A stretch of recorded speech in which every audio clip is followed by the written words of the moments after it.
Hi guys, तो अगर आप लोग अपनी इन्वेस्टिंग की जर्नी 2025 में स्टार्ट कर रहे हो तो आपने ये जो टर्म है बहुत बार सुनी होगी कि आपको स्मॉल के स्टॉक्स में इन्वेस्ट करना चाहिए या फिर इंडिविजुअल स्टॉक में इन्वेस्ट करना चाहिए। बेटर क्या होगा, एक तरफ है आपके एक्सपर्ट रेडी स्टॉक्स और एक तरफ है आपका खुद का दिमाग। आपको किस चीज में इन्वेस्ट करना चाहिए और क्या चीज आपके लिए बेटर होती है। तो in this video we are going to discuss exactly about this topic की स्मॉल के स्टॉक्स क्या होते हैं और इंडिविजुअल स्टॉक्स क्या होते हैं, क्या बेटर होते हैं और 2025 में आपके लिए एक बेस्ट ऑप्शन क्या हो सकता है। So let's start. अब हम लोग स्टार्टिंग से स्टार्ट करते हैं कि स्मॉल के स्टॉक्स ये चीज होती क्या है। फॉर एग्जाम्पल, अगर आप लोग कभी भी किसी भी रेस्टोरेंट में गए होगे तो आप प्रीटी श्योर आपने कॉम्बोज के बारे में जरूर सुना होगा कि जहां पर आपको अगर एक पर्टिकुलर आइटम मिलता है तो उसके साथ आपको 2-3 आइटम जो उसी की तरह होते हैं आपको वो भी सेम तरीके से मिले जाते हैं और वो आप डिजाइन नहीं करते हो, वो रेस्टोरेंट या फिर कोई कंपनी वही डिजाइन करती है। और यही फंडा इस्तेमाल होता है स्मॉल के स्टॉक्स में। स्मॉल के स्टॉक जो होते हैं वो एक बास्केट ऑफ स्टॉक्स होते हैं जो कि स्पेसिफिकली बनाए जाते हैं एक्सपर्ट्स के द्वारा और वो किसी एक स्पेसिफिक थीम या फिर एक स्पेसिफिक आइडिया के ऊपर बेस्ड होते हैं। फॉर एग्जांपल टॉप 50 या फिर ग्रीन एनर्जी स्मॉल केस हो गया या फिर डिविडेंड स्टॉक स्मॉल केस हो गया।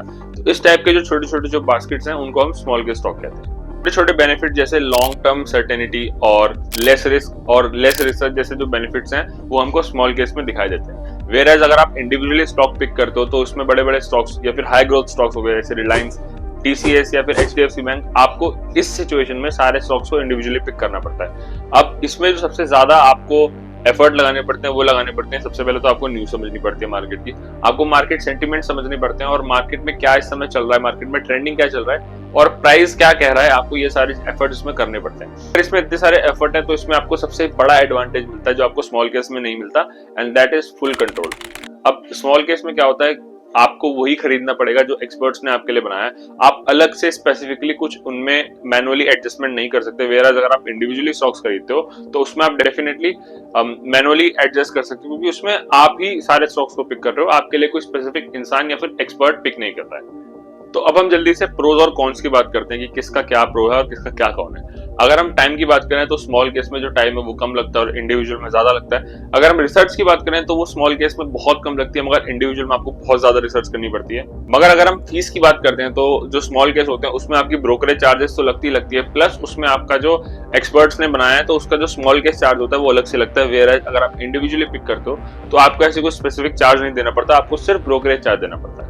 और अगर हम बात करें रिस्क की तो आई एम प्रीटी श्योर कि रिस्क जो है वो सबसे इंपॉर्टेंट फैक्टर होता है। अब स्मॉल केस में रिस्क है वो ना के बराबर होता है, लेकिन जो इंडिविजुअल स्टॉक पिकिंग है उसमें रिस्क बहुत ज्यादा बढ़ जाता है। लेकिन अगर रिस्क ज्यादा है तो इंडिविजुअल में स्टॉक्स में रिटर्न्स भी आपको ज्यादा देखने को मिलता है। वेल, सारी चीजें तो हमने डिस्कस कर दी, but what about the conclusion. इस चीज से कंक्लूजन क्या निकला? इस चीज से कंक्लूजन ये निकला, काफी सिंपल कंक्लूजन निकला कि अगर आप इन्वेस्ट कर रहे हो लेकिन अगर आप बिगिनर हो तो आप कंपैरेटिवली इतने अच्छे स्टॉक्स नहीं चूज कर पाओगे। तो अगर आप एक बिगिनर इन्वेस्टर हो तो I think you should go for small के stocks because there are experts who are willing to choose some best picking stocks for you. मगर अगर आप मार्केट को और डीपली अंडरस्टैंड करना चाहते हो और अगर आपको थोड़ा एक्सपीरियंस है मार्केट का, आई एम प्रीटी श्योर आपको इंडिविजुअली स्टॉक्स को पिक करना चाहिए। एंड ऑल्सो अगर आप एक कॉर्पोरेट एम्प्लॉय हो या फिर आप एक कॉलेज स्टूडेंट हो या फिर आप एक ऐसे इंसान हो जो इन्वेस्टिंग प्रोफेशनल नहीं करता तो आपको स्मॉल कैश चूज करना चाहिए। लेकिन अगर आप प्रोफेशनली इन्वेस्ट करते हो तो आई एम प्रीटी श्योर आप इंडिविजुअली स्टॉक पिक करोगे तो आपके लिए वो ज्यादा बेटर रहेगा। फिर आपको क्या लगता है कि 2025 में स्मॉल के स्टॉक्स बेटर होते हैं या फिर इंडिविजुअल स्टॉक्स बेटर होते हैं? कमेंट्स में जरूर बताना and please like this video.